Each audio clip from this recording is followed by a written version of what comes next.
Sa mundong ito, walang may naawa sa mga mahihina. Habang ikaw ay natutulog, may mga taong gising, nag-iisip, nagpaplano. At kaibigan, sila ang kumukuha ng mga oportunidad na para sana sa'yo. Maraming tao ang lumalaki na tinuruan na maging mabait, masunurin at maghintay ng tamang pagkakataon. Pero ang katotohanan, kung hihintayin mo lang, kailanman hindi darating ang pagkakataon. Kasi sa mundo, hindi pantay ang laban. Ang mga gutom, ang mga desperado, at ang mga matatalino, sila ang bumabaluktot ng mga patakaran para sila ang laging nasa itaas. Ang tanong ngayon, handa ka bang manatiling ordinaryo? O sisimulan mo nang hubugin ang sarili mo para maging isang taong hindi lang survivor, kundi predator sa gubat ng buhay? Ito ang katotohanan na ayaw sabihin ng lipunan. Hindi sapat ang mangarap, hindi sapat ang magtiwala sa proseso. Kung gusto mong umangat, kailangan mong matutong maglaro sa laro ng kapangyarihan.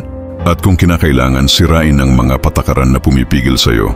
Sa video na ito, tuturuan kita kung paano magkaroon ng mindset na hindi natitinag. Isang mindset na hindi lang nakikipaglaban, kundi ng agaw ng laban. Isang mindset na kayang bumangon mula sa putik at maglakad sa apoy ng hindi nasusunog. Kung pagod ka ng maging pangalawa, kung sawa ka ng tinatapakan, ngayon ang oras para simula ng bagong ikaw. Isang ikaw na hindi nakikiusap sa kapalaran, kundi kinukuha ito ng walang paalam. Ruthless mindset para sa mga hustler na gustong umangat. Una, itapon ang mentalidad ng biktima. Maraming tao ang nakatali sa buhay dahil iniisip nila na biktima sila ng lipunan, ng pamilya o ng sistema. Lagi nilang sinasabi, wala kasi kaming pera. O mahirap lang kami eh. Pero kaibigan, ito ang katotohanan. Walang paki ang mundo sa mga reklamo mo. Habang nag-aaksaya ka ng oras sa pagdaing, may isang tao diyan na ginagamit ang parehong problema bilang gasolina para sumabog sa tagumpay. Example, isipin mo ang dalawang magkaibigan na parehong lumaki sa hirap. Yung isa araw-araw nagrereklamo, wala kasi kaming pera, kaya wala na akong pag-asa. Yung isa tahimik lang pero nag-observe. Habang yung una natutulog, siya nag-aaral ng skills online, nagbebenta ng kung ano-ano, at nag-iipon kahit papiso-piso. Pagdating ng 3 taon, sa palagay mo anong nangyari? Yung una nagrereklamo pa rin. Yung isa, may negosyo na at siya na ang nagbibigay ng trabaho sa iba. Lesson. Hindi mo hawak kung paano ka nagsimula, pero hawak mo kung paano ka tatapos. Kaya itapon ang mentalidad ng biktima. Sa larong ito, wala kang mapapala kung puro kawawa ako ang dala mo. Pangalawa, huwag mong ipangalandakan ang laban mo. Ang mga tunay na mandirigma, kaibigan, hindi sumisigaw bago sumalakay. Tahimik silang nag-iipon ng lakas at umaatake kapag handa na. Kapag ipinaalam mo sa lahat ang plano mo, binibigyan mo sila ng pagkakataon para durugin ka bago ka pa makalaban. Example, isipin mo may balak kang magtayo ng negosyo. Sinabi mo sa mga kaibigan mo, kapitbahay mo, at kahit sa Facebook, bigla kang nakaramdam ng hype. Pero eto ang problema. Habang excited ka, may isa dyan na tahimik na gagayahin ang ideya mo at uunahan ka. Ikaw, naiwan sa hype. Siya kumikita na. Lesson. Ang mga plano mo parang bala. Huwag mong iputok hanggat hindi mo na itutok sa tamang target. Pangatlo, gumamit ng emosyon ng iba. Huwag kang maapektuhan. Sa digmaan ng buhay, kung sino ang unang nagpadala sa emosyon, siya ang unang matatalo. Ang taong marunong gumamit ng emosyon ng iba ay parang manlalaro ng chess. Alam niya kung aling piraso ang gagalawin para makuha ang resulta na gusto niya. Example, sa negosyo may isang customer na galit, sumisigaw sa harap mo. Kung magagalit ka rin, pareho kayong talo. Pero kung kalmado ka at hinayaan mong siya ang magpakita ng kahinaan, ikaw ang nagiging superior sa sitwasyon. Minsan, kahit tahimik ka lang at isang matalim na tingin ang ibigay mo, mas matatakot sila kaysa sa libo-libong salita. Lesson. Ang emosyon ay parang apoy. Kung hindi mo ito kontrolado, ikaw ang masusunog. Pero kung matututo kang gamitin ito, ikaw ang magiging nag-aapoy habang ang iba'y natutunaw. Pang-apat, huwag mong ipagsabi ang kahinaan mo. Sa mundo ngayon, kaibigan, hindi lahat ng nakikinig sa kwento mo ay kakampi mo. Marami sa kanila nag-aabang ng kahinaan mo para gamitin iyon laban sa'yo. Kahit sa relationship, kahit sa trabaho, mas mabuting hindi nila alam kung ano ang pinakamahina mong punto. Example, may isang lalaki na todo open sa barkada niya tungkol sa problema niya sa utang. Sa una, mukhang concern ang mga kaibigan niya. Pero kalaunan, ginamit nila yon para insultuhin siya at siraan sa ibang tao. Kung tahimik lang sana siya, walang makakahawak ng leverage laban sa kanya. Lesson. Ang sikreto mo, kaibigan, ay kayamanan mo. Kapag binigay mo yon, nagiging armas iyon na pwedeng gawing panglaban sa'yo. Panglima, piliin ang laban na papasukin. Hindi lahat ng away dapat salihan mo. Minsan ang pinakamalakas na puwersa ay hindi ang humarap, kundi ang maghintay. Example, may taong nag-post ng masama tungkol sa'yo online. Ang unang instinct mo ay gumanti agad. Pero isipin mo ito, kapag nag-react ka, ibinibigay mo sa kanila ang atensyon na gusto nila. Kung minsan, mas nakakatakot ang katahimikan kaysa sa sigaw dahil habang ikaw tahimik, sila iniisip kung ano ang binabalak mo. Lesson. Pumili ka ng laban na worth it. Sa gubat, ang leon hindi kumakain ng langgam. Inuubos niya ang malaking usa. Pang-anim, laging maghanda ng 3 hakbang pauna.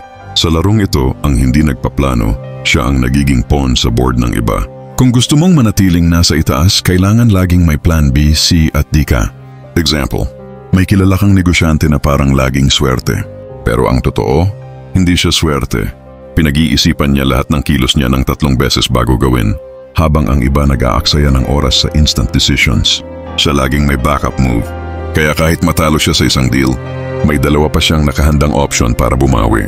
Lesson. Sa buhay, huwag kang umaasa sa bahala na. Sa digmaan ng utak, ang handa lagi ang nananalo. Pang-7, huwag kang matakot maging villain sa kwento nila. Kung gusto mong umangat, hindi lahat magugustuhan ang desisyon mo. May mga taong tatawag sa'yo ng masama, mapagmataas o walang puso. Pero tandaan mo ito, mas mabuting ikaw ang kontrabida sa kwento nila kaysa ikaw ang talunan sa kwento mo. Example, may isang boss na kailangan magtanggal ng tao para hindi bumagsak ang kumpanya. Yung mga natanggal, galit sa kanya. Pero dahil sa matibay niyang desisyon, nakaligtas ang negosyo at daan-daang iba pang empleyado. Kung nagpadala siya sa awa at hindi gumawa ng matigas na hakbang, lahat sila nawalan ng trabaho. Lesson. Kung minsan ang pagiging mabuti ay ang kakayahang gumawa ng mahihirap na desisyon, kahit ikaw ang masisisi sa huli. Pang-8, manatiling gutom kahit may tagumpay na. Maraming tao ang umaangat saglit pero bumabagsak dahil naging kampante sila. Iniisip nila na dahil nakaabot na sila sa tuktok tapos na ang laban. Mali yun, kaibigan. Ang tuktok ng bundok ay kung saan ay tinatamaan ng mas malalakas na bagyo. Example, may isang rapper na sumikat dahil sa isang viral song. Sa halip na mag-improve, naging kampante siya. Habang siya nagpa-party, may ibang artist na nagpa-practice araw-araw.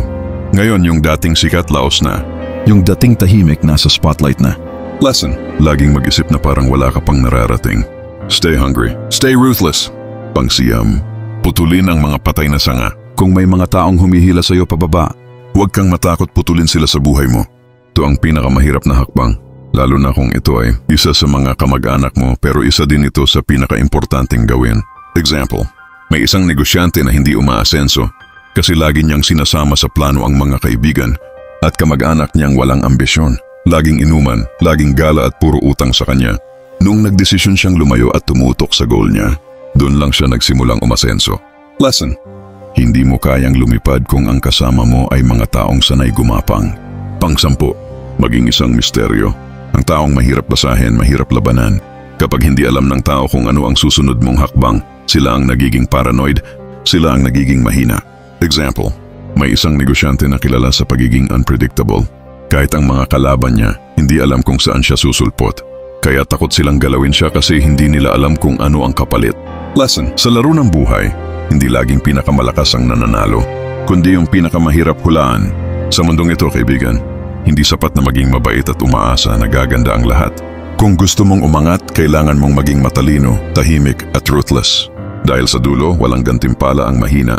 At walang awang ipinapakita ang laro ng kapangyarihan. Tandaan mo, kaibigan, sa mundong ito walang maawa sa mahina. Ang mabait na walang diskarte, siya ang unang nagiging biktima. Kung gusto mong umangat, kailangan mong maging matalino, tahimik at ruthless. Kung marami kang natutunan dito, mag-comment ka ng Stay Ruthless. And huwag mong kalimutang mag-subscribe at i-share ang video na ito sa tropa mong kailangan marinig ang katotohanan ito. Dahil tandaan mo, sa laro ng buhay, hindi laging pinakamalakas ang nananalo, kundi yung pinakamahirap hulaan. Hanggang sa muli, salamat.